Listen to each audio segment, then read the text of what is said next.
Welcome. Well, the good news is I got in a 13-minute practice just now because I thought I started streaming and it was right there. It was lit up, but apparently I just hadn't clicked it hard enough.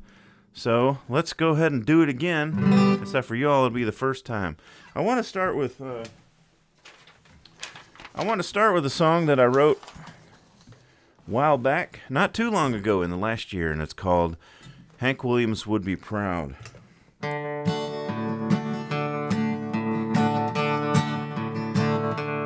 Are you up there with the sound of the moon and the stars? Whippoorwills and midnight trains crying out into the dark, and no one hears what you hear, 'cause nobody is around.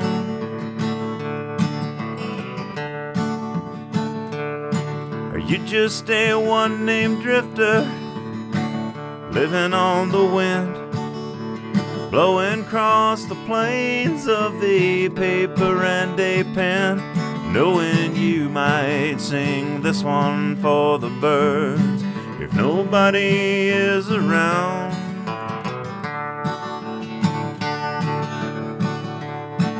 If you'd rather live the story than the song, Hank Williams would be proud. If your radio's not settled on a feel-good ending tune, written by a plan with 3 hired hands in a room, and if you can take the heaven with the hell instead of candy with a sound,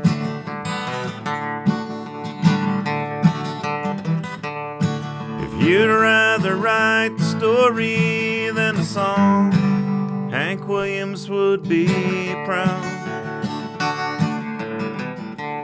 Good evening, y'all. Good evening, Camille and Leo. I was wondering what was going on. I was playing and playing and playing, and I'm like, is there really not a single person? And then I was like, I'm gonna check my phone, because if I'm late, I know I got a text from Leo. And I looked on there, and sure enough,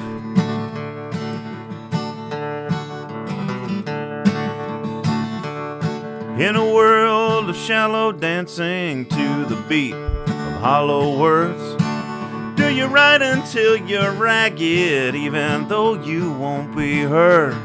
Would you rather move one person than to know you pleased a crowd? There's a difference between moving somebody and pleasing people. If you'd rather write the story than the song, Hank Williams would be proud. If you're walking after midnight and you've got some kind of blues, the song is on the wind and the dust is in your shoes. Oh, you always stop to listen, to remember what's around.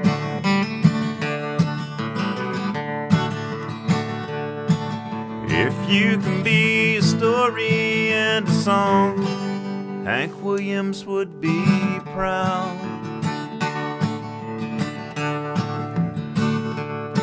Yes, if you can be a story and a song, Hank Williams would be proud.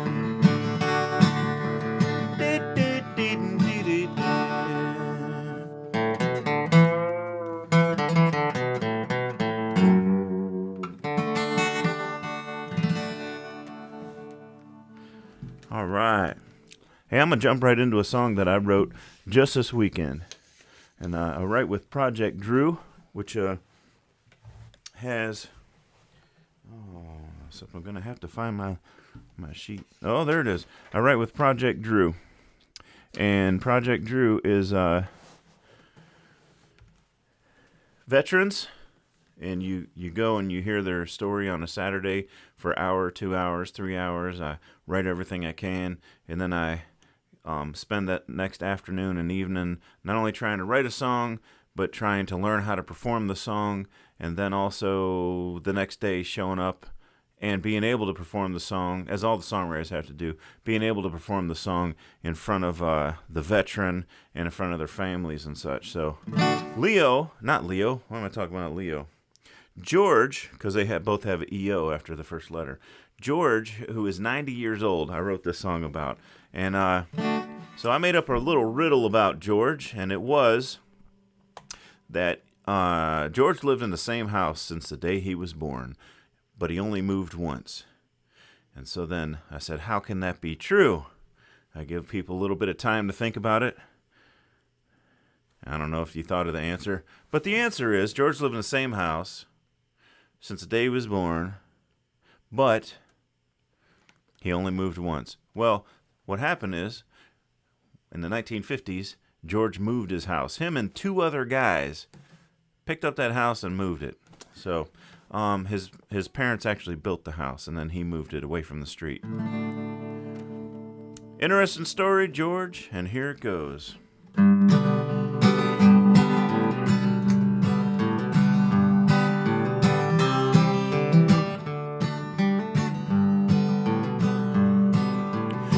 George's parents built that house in 1928 with a Sears and Roebuck kit they bought in town.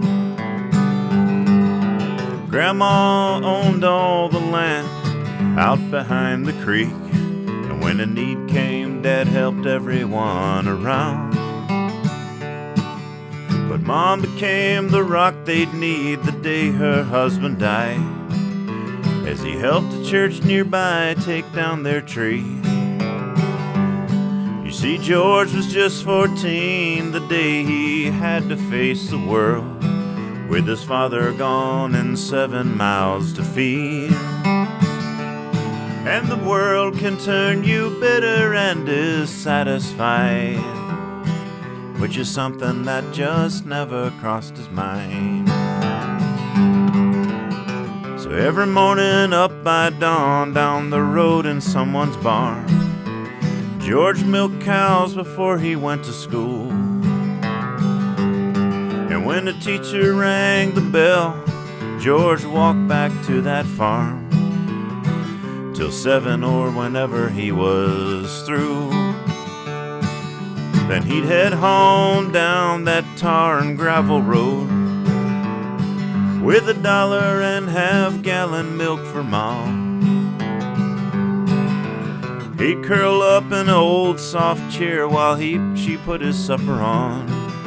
Next thing he knew, she'd wake him up at dawn.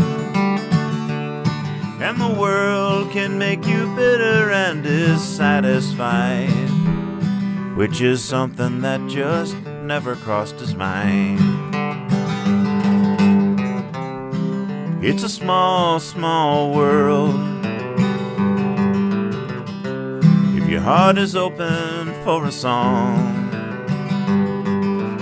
all around this earth one thing is certain, he's for sure. There's more people that will treat you right than wrong.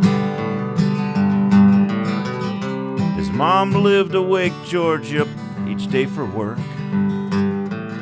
She was a drive that kept the family on their feet. One day George said, "You don't need to help me anymore." But he took it back as tears streamed down her cheeks. There came 39 years of rigging steel and crushing slag, with 4 years of the army in between. 90 times around this sun and counting on. 100 trips across this earth and all he's seen.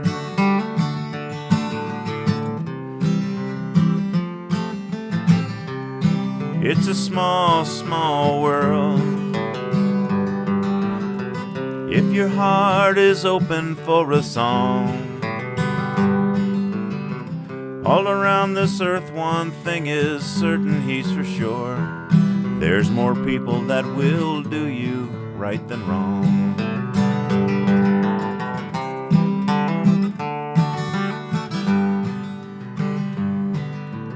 So in this next part here, I did my best to I'm still working on it because you got to write the song in 24 hours, which means you don't get the whole 24 hours to write it because you got to learn how to play it. And there's this one part. It ain't right yet. I'll get it later.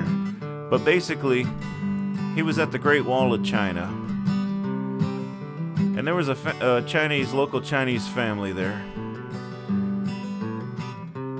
And he noted at how they looked at him, the one American hanging around. And they looked at him and they were talking kind of like, they almost looked like they were scared or bothered or whatever. And so the whole family just turned around and left. But they came back a few minutes later with this little girl. And that's what I tried to put in here. This part's not right yet, but we'll give it a shot. There's no road on the Great Wall of China like George imagined. Just ups and downs and stairs to where the guards used to keep watch. And that one sightseeing American George, a local Chinese family backed away and they turned their backs and hurried off. But just a minute later, they came back with their little girl. You see, they'd gone to get her just for George. She looked up with deep brown eyes and opened her mouth and in perfect American English said, "I speak English. May I speak it with you, sir?"